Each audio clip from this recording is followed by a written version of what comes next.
SLT within online learning සහ online working සඳහා ඇදහිය නොහැකි data දීමනා GB 30ක් රුපියල් 195යි GB 100ක් රුපියල් 490යි අඩුම මිලට වැඩිම data SLT වෙතින් කොරෝනා වෛරසය 99.9ක් දක්වා විනාශ කිරීමට උපකාරී වන Surf Excel Hygiene Boosters.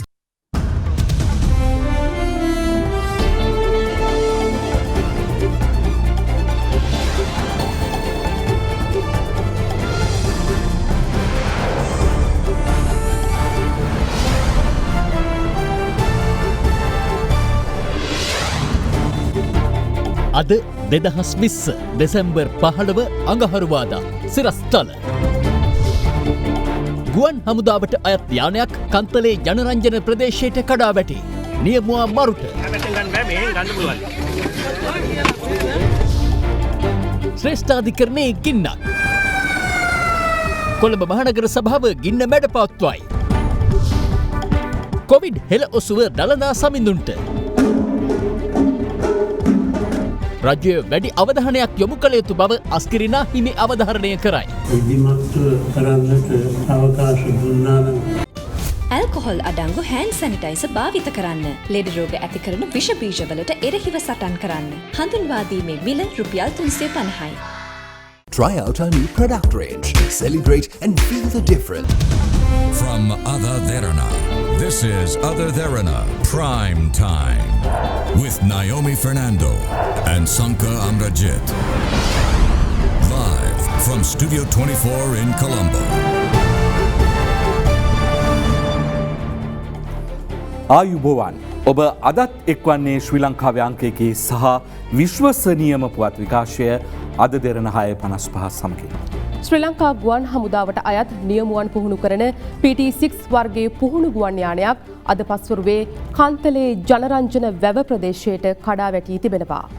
ගුවන් හමුදා මාධ්‍ය ප්‍රකාශක ගෲප් කපිතාන් දුෂාන් විජේසිංහ මහතා පැවසුවේ එහිදී නියමුවා ජීවිතක්ෂයට පත්ව ඇති බවයි. මෙම ගුවන් යානය අද පස්වරු 1ට පමණ පුහුණු ගුවන් සැසියක් සඳහා පිටත්ව ඇත්තේ ත්‍රිකුණාමලේ චීනවරාය ගුවන් හමුදා කඳවුරෙන්. යානය ගුවන්ගත වී මිනිත්තු 10කට පසුව එය රේඩාර් පද්ධතියෙන් ඉවත්ව ගොස් තිබෙනවා. අනතුරුව ගුවන් යානය චීනවරාය විද්‍යාපීඨයේ සිට නාවික සැතපුම් 14ක් දුරින් කන්තලේ සූර්යපුර ජනරංජන වැව ඉස්මත්තේ පිහිටි ඇලකට කඩා වැටී තිබෙනවා.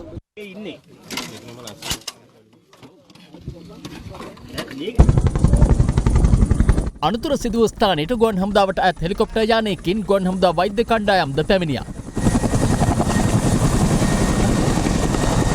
අනතුර සිදුවන අවස්ථාවේ ගුවන් නියමුවා යානය තුළම සිරවී සිට ඇති අතර ගුවන් හමුදාව සහ පොලිසිය ඔහු ඉවතට ගෙන ඇත්තේ ගම්වාසීන්ගේද සහයෙන්.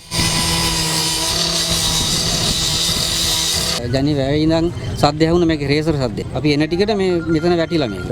ඊට පස්සේ අපි බැලුවා මිනිස්සෙක් ඉන්නවා ඇතුලේ හිර වෙලා පුළොගින් ගන්න කියලා කන තියෙනවා. කුඩියල ඇතුලේ එකින් හැමතැනම දැනුම් දීලා කෝල් කරලා වාංගල පොලිසියට කතා කරලා සූරිපුට කතා කරලා වන් ඔන්ලයින් ගහලා ගෙන්න ගත්ත එකට. ගඟේ වැල්ගොඩ දැම්මින් ඉන්නකොට අපි ඉන්නකොට ගුවන් යානය ගොඩාක් පාතින් ගියේ. පාතින් ගිහිල්ලා විනාඩි 15ක් විතර යනකොට අපිට වැවේ මාළුවල්ලා ඉන්න එක්කෙනෙක් කෝල්ලක් දාලා කිව්වා ගුවන් යානයක් මෙහෙම කරන්න වෙනවා ටක් ගාලා එන්න කියලා. අපි එතෙන්ට ගියා. අපි එතෙන්ට ගිහිල්ලා මේ බලනකොට මේ ගඟේ බන්ට් එකයි කුඹුරයි අතර බැම්මේ වැදිලා තිබුණා. අපි ටක් ගාලා බැස්සා බැහැලා හිටන් ගුවන් යානය ළඟට ගියා. යනකොට එතන මාමා 3-4 දෙනෙකුත් හිටියා. යකඩින් එහෙම හොයාගෙන හිටන් ටක් ගාලා අපි එතන තියෙන මේ මීටර් බෝඩ් එක කල්ලා හිටන් බැලුවා. බලනකොට නියමුවා හිර වෙලා හිටියා. හැබැයි ඒ වෙනකොටත් එයා ජීවිතක්ෂයට පත් වෙලා හිටියා. රෝහල් ආරංචි මාර්ග පවසන්නේ අනතුරට ලක්ව තුවාල ලැබූ ගුවන් නියමුවා ත්‍රිකුණාමලේ මහ රෝහලට ඇතුළත් කරන විටත් මිය ගොස් සිට ඇති බවයි. මෙලෙස අනතුරෙන් ජීවිතක්ෂයට පත් වුණේ 2019 ජනවාරි මාසයේ ගුවන් හමුදාවට පුහුණු ගුවන් නියමුවෙකු ලෙස බැඳුණු 23 හැවිරිදි කෑගල්ල ප්‍රදේශයේ පදිංචි KRS අමරකෝන් නැමැති ගුවන් හමුදා කැඩෙට් නිලධාරියෙක්. ශ්‍රී ලංකා ගුවන් හමුදාවට අයත් ගුවන් යානයක් මේ වසරේ අනතුරට ලක් වූ දෙවැනි අවස්ථාව මෙයයි. මේ වසරේ ජනවාරි මාස 3 වනදා ගුවන් හමුදාවට අයත් Y12 වර්ගයේ ගුවන් යානයක් හපුතලේ ප්‍රදේශයට කඩා වැටුනේ ගුවන් නියමුවන් 2 දෙනෙකු සහ ගුවන් හමුදා සමාජිකයන් 2 දෙනෙකු මරුමුවට පත් කරමින්. මේ අතර ගුවන් යානය කඩා වැටුණු ස්ථානයට පැමිණි ගුවන් හමුදාවේ ගිනිනීම් අංශයේ රථයක්ද එම ස්ථානයේදී අනතුරට ලක් වුණා.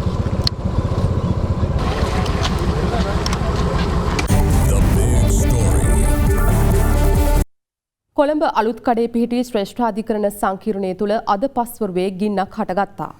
කෙසේ වෙතත් කොළඹ මහනගර සභාවේ ගිනි නිවීම ඒකකයේ එක්ව ගින්න මැඩ පවත්වා තිබෙනවා. ශ්‍රේෂ්ඨාධිකරණ සංකීර්ණය තුළ අද පසොරු 4:30ට පමණ ගින්නක් හටගෙන තිබුණා.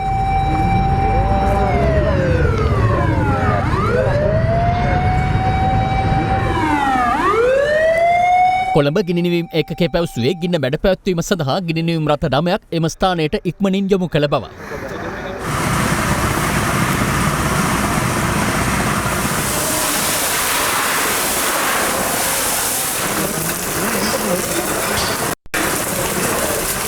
පැයකට ආසන්න කාලයක් තුළ ගින්න මැඩ පැවැත්වීමට එම ඒකකයේ නිලධාරීන්ට හැකි වුණා.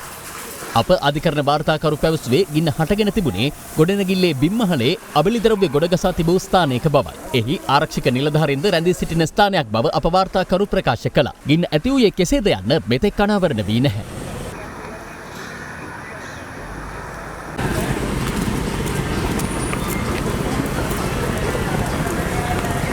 මේ ගින්න සම්බන්ධව විමර්ශනයක් කිරීමට පොලිස්පතිතුමා විසින් අපරාධ පරීක්ෂණ දෙපාර්තමේන්තුවට බාර දී තිබෙනවා. දැනට අපරාධ පරීක්ෂණ දෙපාර්තමේන්තුව මේ සම්බන්ධව කණ්ඩායම් 3ක් යොදලා විමර්ශනයක් ආරම්භ කරලා තියෙනවා. විශේෂයෙන්ම මේ විමර්ශනයේදී අපි බලාපොරොත්තු වෙනවා රජයේ රස පරීක්ෂකවරයාගේ ඒ වගේම ඉලෙක්ට්‍රික් ඉංජිනේරුවරයෙක්ගේ විශේෂඥ මත පළ කරන්න පුළුවන් සියලුම විශේෂඥයින් මේ ස්ථානයට ගෙන්වලා මේ සම්බන්ධව විශේෂඥ මතයක් ලබා ගැනීමට. නමුත් මේ ගින්නෙන් කිසිම ආකාරයක ශ්‍රේෂ්ඨාධිකරණයේ ලේඛනාගාරයකට එහෙමත් නැත්නම් නඩු ගොනුවකට එහෙමත් නැත්නම් වෙනත් ආකාරයේ කිසිම ලිපි ද්‍රව්‍යයකට හානියක් වෙලා සිදුවීමක් වෙලා නැහැ. අබිලි ද්‍රව්‍ය පමණයි මෙම ගින්නෙන් විනාශ වෙලා තියෙන්නේ. විශේෂයෙන්ම ඒ අබිලි ද්‍රව්‍ය තිබූ ගබඩාවක් තමයි මේ ආකාරයට ගින්නට ලක් වෙලා තියෙන්නේ. කෙසේ වෙතත් මේ ගැන අපි පූර්ණ විමර්ශනයක් සිදු කරනු ලබනවා. මේ සම්බන්ධයෙන් අපරාධ පරීක්ෂණ දෙපාර්තමේන්තුව දැනට පරීක්ෂණ කටයුතු සිදු කරනවා. ඉංගිරිය බොරළුගොඩ ප්‍රදේශයේ කර්මාන්ත ශාලාවකින් අද COVID-19 වෛරස් ආසාදිතයන් 47 දෙනෙකු හඳුනා ගැනුණා. ඒ අතර ඉන්දිය ජාතිකයන් 37 දෙනෙකු දවනවා. මේ අතර අද පස්වරුවේ තවත් කොවිඩ් ආසාදිතයින් 420 දෙනෙකු අලුතින් හඳුනාගත් බව යුද හමුදාපති ලුතිනන්ට් ජෙනරාල් ශවෙන්ද්‍ර සිල්වා මහතා සඳහන් කළා.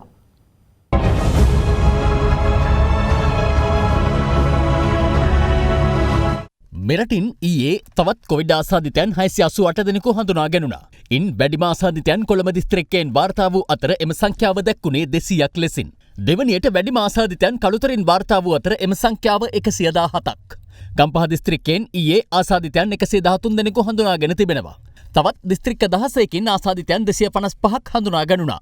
විදේශයන් හිස්ටට පැමිණි 30 දෙනෙකුද ඊයේ හඳුනාගත් ආසාදිතයන් අතරට අයත්. මේ අතර බන්ධනාගාර කොවිඩ් පොකුර 3212ක් දක්වා ඉහළ ගොස් තිබෙනවා. ඒ අතරින් 2201 දෙනෙකු මේ වන විට රෝහල්ගතව ප්‍රතිකාර ලබනවා.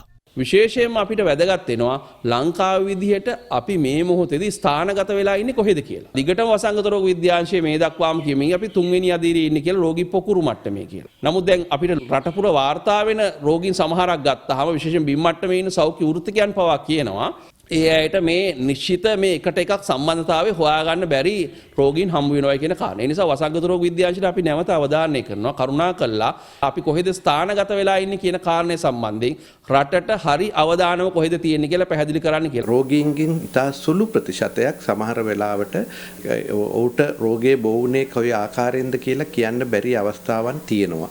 එසේ ඌ පළියට අපි කියන්නේ එතකොට ඒ රෝගයේ සමාජයේ තිබුණු පළියට ඒක සමාජගත වීම කියන විද්‍යානුකූල වචනයට නිර්වචනයට ඒක අන්තර්ගත වන්නේ නැහැ. ඉතින් ඒ தත්ත්වය යටතේ තමයි අපි මේක තවදුරටත් පොකුරක් හැටියට කටයුතු කරන්නේ. අපි පාලන කටයුතු කරන්නේ ඒ පදනමින්.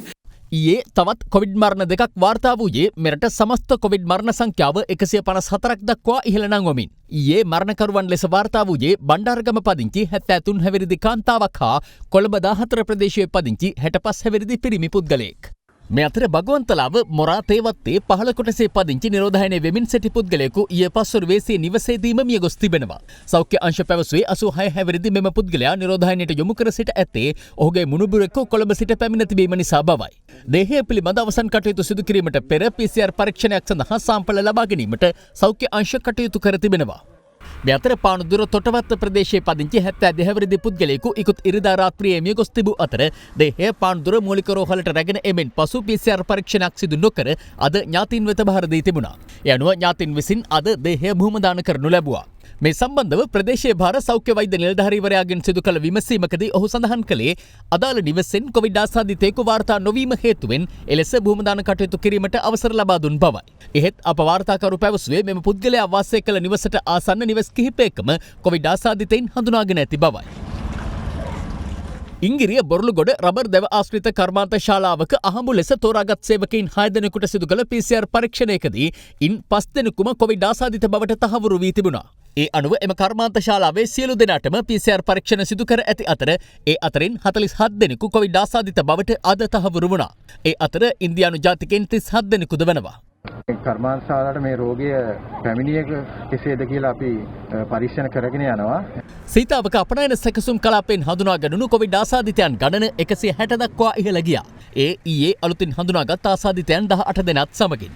මේ අතර කෑගල්ල මහේස්ත්‍රාත් අධිකරණයේ නීතිඥවරයෙකුට හා ඔහුගේ බිරිඳට කොවිඩ් වෛරසය ආසාදනය වී තිබෙනවා. අද එහි පැමිණි සෞඛ්‍ය අංශ අදාළ ආසාදිත නීතිඥවරයාගේ ආශ්‍රිතයන් හඳුනා ගැනීමට කටයුතු කළ අතර විෂ බීජ හරණය කළ අධිකරණයේ කටයුතු හෙට සිට සාමාන්‍ය පරිදි සිදු කිරීමට නියමිතයි. එමෙන්ම මාවනැල්ල මූලික රෝහලේ නේවාසිකව ප්‍රතිකාර ලැබූ කාන්තාවකට හා පිරිමි පුද්ගලයෙකුට COVID-19 ආසාදනය වී ඇති බවට අද තහවුරු කරගෙන තිබෙනවා. මේ හේතුවෙන් ඔවුන් සමග වාට්ටුවල රැඳී සිටි සෙසු රෝගීන්ගේ හා කාර්ය මණ්ඩලයේ පිරිස් අද රැපිඩ් ඇන්ටිජන් පරීක්ෂාවට යොමු කෙරුණා. මේ අතර වවුනියාව ලංකා කතෝලික දෙමළ මිශ්‍ර විද්‍යාලයේ ඉගෙනුම ලබන 15 වැනි දැරියකට COVID-19 ආසාදනය වී ඇති බවට අහඹු PCR පරීක්ෂාවකදී තහවුරු වී තිබෙනවා. මෙම දැරිය ඊයේ දිනේද පාසල් ගොස් ඇති හේයින් වවුනියාව ලංකා කතෝලික දෙමළ මිශ්‍ර විද්‍යාලය, දෙමළ මහාවිද්‍යාලය, ගාමිණී විද්‍යාලය හා රම්බකුලම කාන්තා විද්‍යාලය යන පාසල් අද තාවකාලිකව වසා දැමුණා. එමෙන්ම ඇය පදිංචි වවුනියාව කට්කුලි පළමුවන හරස් වීදියටද සංචරණ සීමා පැනවුණා. ආරුගම්බේ P5 සර්වෝදයපුරම් ප්‍රදේශයේ ඊයේ දින සිදු කළ ඇන්ටිජන් පරීක්ෂණ වලින් COVID-19 ආසාදිතයන් 12 දෙනෙකු හඳුනා ගැනීමත් සමග අද උදෑසන සිට ආරුගම්බේ ප්‍රදේශයේ ස්ථාන කිහිපයක නැවත දැනුම් දෙනතුරු සංචරණ සීමා කර තිබෙනවා.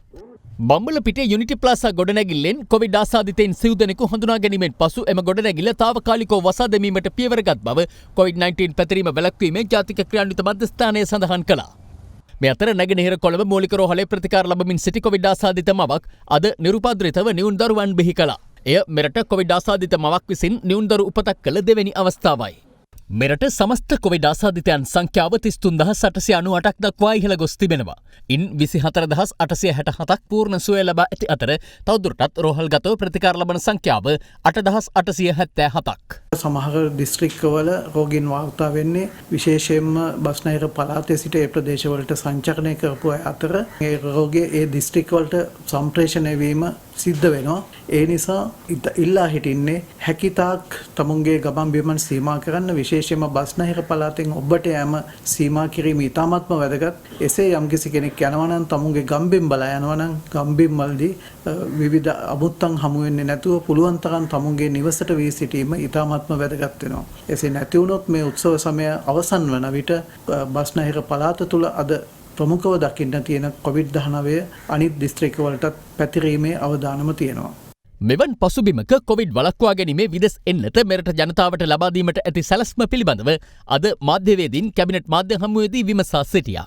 COVID-19 වෛරස් එකට එරෙහිව ප්‍රතිශක්තිකරණ එන්නතක් පිළිබඳව ඔබතුමාලා යම් කිසි එකඟතාවයකට පත් වෙලා තියෙන කිසියම් රටකින් ලබා ගැනීමට එන්නත ලබාගෙන කුමන වකවානුවක මේ එන්නත සාමාන්‍ය ජනතාවට ලබා දීමට කටයුතු කිරීමට බලාපොරොත්තු වෙනවද? වෛද්‍ය අංශවලින් මේ සම්බන්ධව විමසීම් කරලා තියෙනවා. ඒ වෙනුවෙන් කමිටි එකකුත් පත් කරලා තියෙනවා. ඒකේ අපි ලොජිස්ටිකල් පැත්ත බලලා අවශ්‍ය කටයුතු කරන්නයි කියලා. ඒක ලයින් එකකුත් දීලා තියෙනවා. ඒකේ පාවිච්චි කළ යුත්තේ කාටද කියන එකත්. ඒ සියලු දේවල් අවසාන වශයෙන් තීන්දුවක් ගන්න ඒ කමිටු එකට බාර දීලා තියෙනවා. ඉතින් අද තාමත් ඉක්මනින් ඒ සම්බන්ධව අපිට වාර්තාවක් ලැබෙයි. ඒ වාර්තා අනුව ක්‍රියාත්මක කිරීමට තමයි අපි බලාපොරොත්තු වෙන්නේ. කොරෝනා රෝගයේ හැදිලා මැරෙන මුස්ලිම් ජනතාව පිළිබඳව ලංකා රජයෙන් මාලදීවයින රජයට ඉල්ලීමක් කරාද නැද්ද මේ පිළිබඳව? දැනට මාලදීවයින රජයෙන් කරන ප්‍රකාශය පිළිබඳව ලංකා රජය ගන්නා ක්‍රියාමාර්ග මොකක්ද? යාපු ස්ථාවරයේම තමයි ඉන්නේ. මේ සම්බන්ධව ඉල්ලීමක් කරලා තියෙනවා. ඒ අවශ්‍ය තැන්වලට යොමු වෙලා තිබෙනවා. ඒ වගේම විදේශ අමාත්‍යාංශය සම්බන්ධව ඊගාව අවස්ථාවේදී සවිස්තරව කරුණු ඉදිරිපත් කරයි.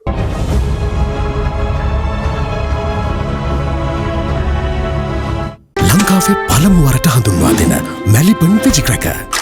ක්‍රන්චි වෙජි.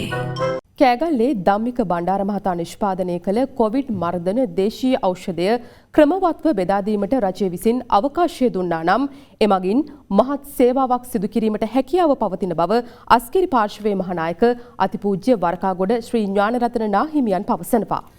උන්වහන්සේ මේ බව සඳහන් කළේ අදාළ ඖෂධය දළදා වහන්සේ වෙත පූජා කිරීමෙන් අනතුරුව ධම්මික බණ්ඩාර මහතා උන්වහන්සේව බැහැදුටු අවස්ථාවේදී කෑගල්ලේ ධම්මික බණ්ඩාර මහතා නිෂ්පාදනය කළ කොවිඩ් මර්ධන දේශීය ඖෂධය අද දළදා වහන්සේ වෙත පූජා කිරීම සිදු කෙරුණා. එම අවස්ථාවට දියවඩන නිලමේ නිලංග දෑල මහතාද එක් වුණා.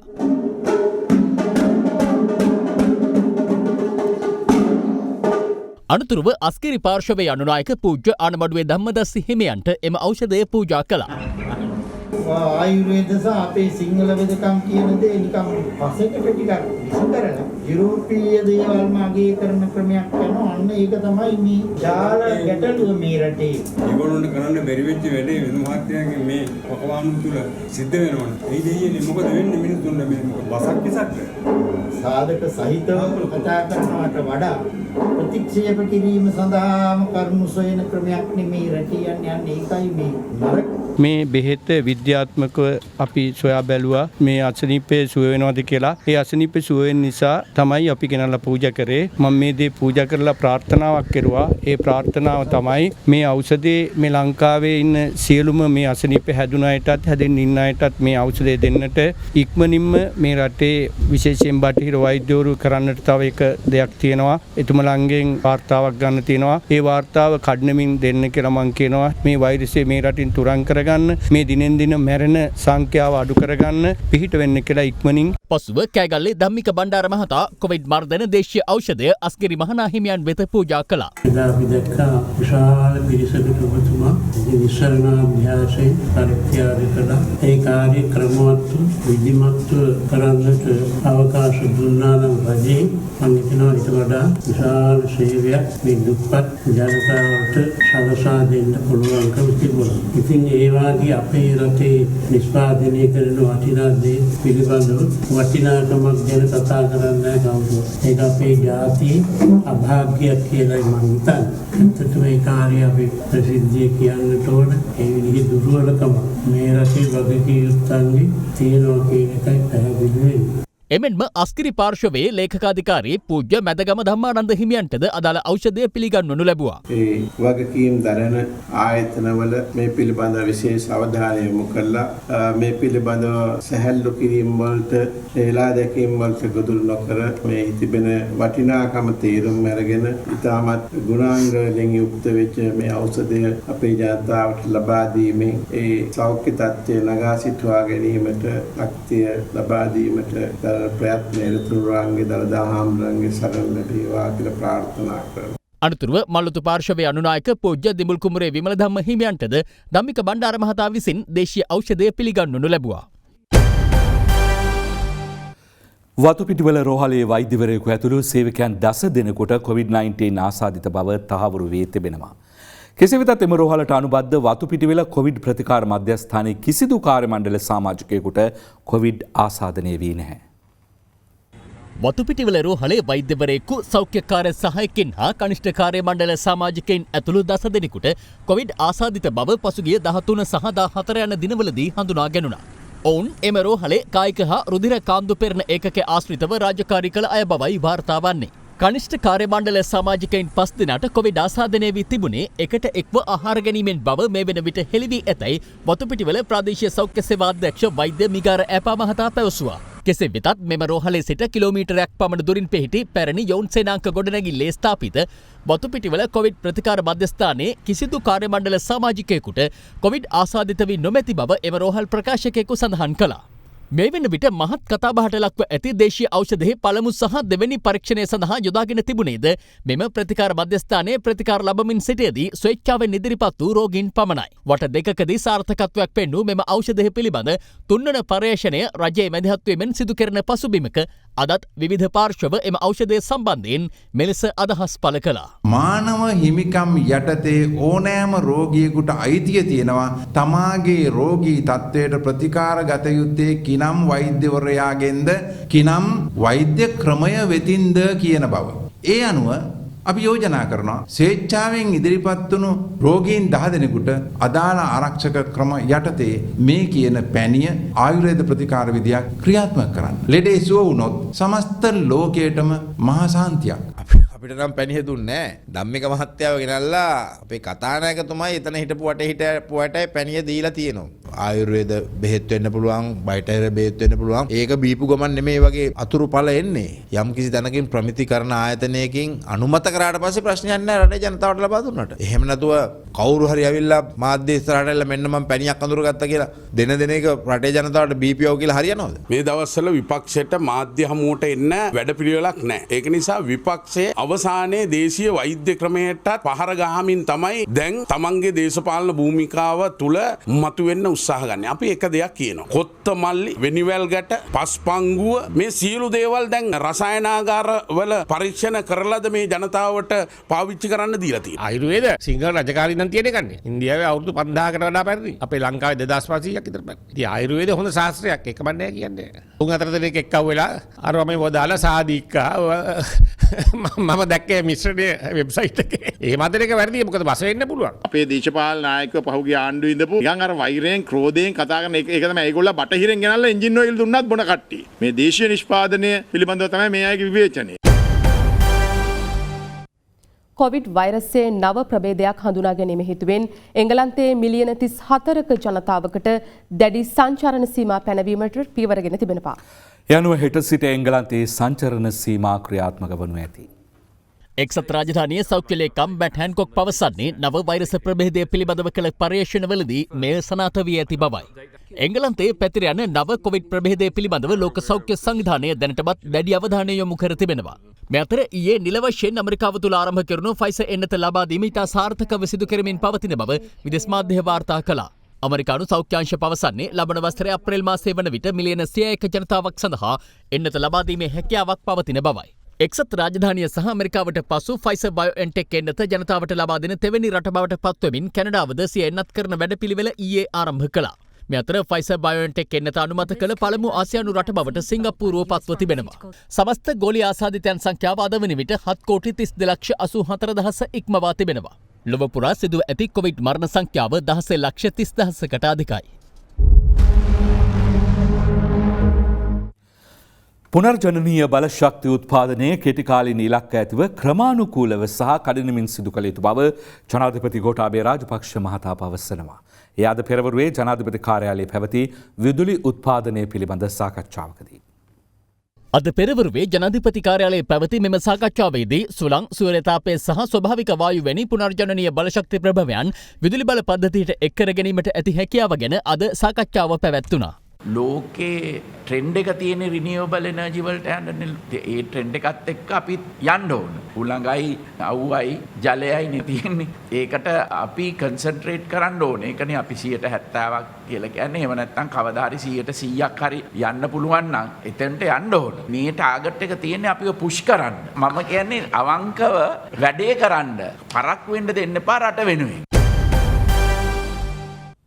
මහර බන්ධනාගාරයේ සිදු වූ කලහකාරී සිදුවීමට විරෝධය පළ කරමින් සමගි ජන බලවේගය අද කඩවතදී විරෝධතාවක් සංවිධානය කර තිබුණා. ඉටෙක් වූ විපක්ෂ නායක සජිත් ප්‍රේමදාස මහතා පැවසුවේ මෙම සිද්ධිය සම්බන්ධයෙන් විධිමත් පරීක්ෂණයක් සිදුවිය යුතු බවයි. මහර බන්ධනාගාරයේ සිදු වූ ගැටුමෙන් සැරකරුවන් මිය යාමට විරෝධය පළ කරමින් සමගි ජන බලවේගයේ මන්ත්‍රීවරු සහ සිවිල් ක්‍රියාකාරීන් සහභාගී වූ විරෝධතාවයක් අද දහවල් කඩවත නගර මැදදී පැවැත්වුණා.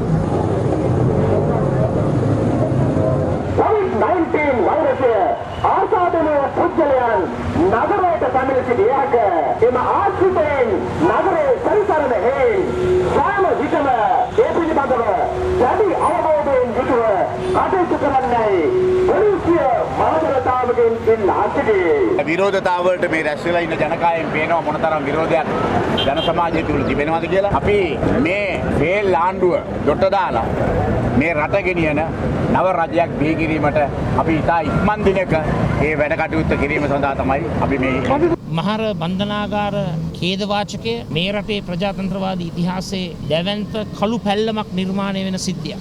මහර ඛේදවාචකය බරපතල මානව අයිතිවාසිකම් උල්ලංඝනය කිරීම. ඒ උල්ලංඝනය කිරීමට කටයුතු කරපු සියලු දෙනාම නීතිය හමුවට ගෙනෙන්නේ කියලා අපි අද දවසේ සංකේතාත්මක උද්ඝෝෂණයක නිරත වෙලා සිටින්නේ. තවත් පුවත් කිහිපයක් දැන්.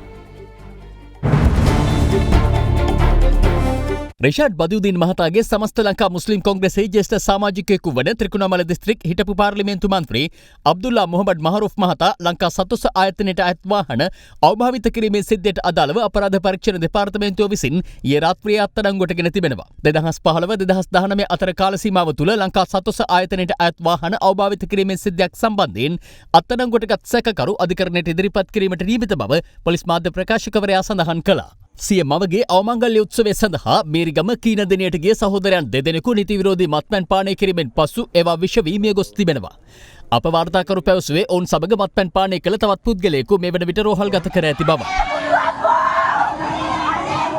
2009 වසරේ හබරකඩ මුල්ලේගමදී පුද්ගලයෙකු ඝාතනය කිරීමේ චෝදනාවට වරදකරුවන් වූ 5 දෙනෙකුට අද හෝමාගම මහාධිකරණය විසින් මරණ දඬුවම නියම කරනු ලැබුවා.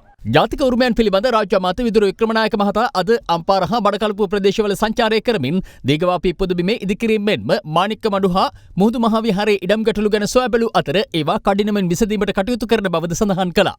මේ අතර මඩකලපුව කුෂිනගර ප්‍රදේශයේ පුරාවිද්‍යා වටිනාකමක් සහිත භූමියක් නිරීක්ෂණය සඳහා යන අවස්ථාවේදී TNA මන්ත්‍රීවරුන් පිරිසක් ගමනට බාධා කළා. ඒ සමගින් ප්‍රවෘත්ති අවසන්. සුබ රාත්‍රියක්.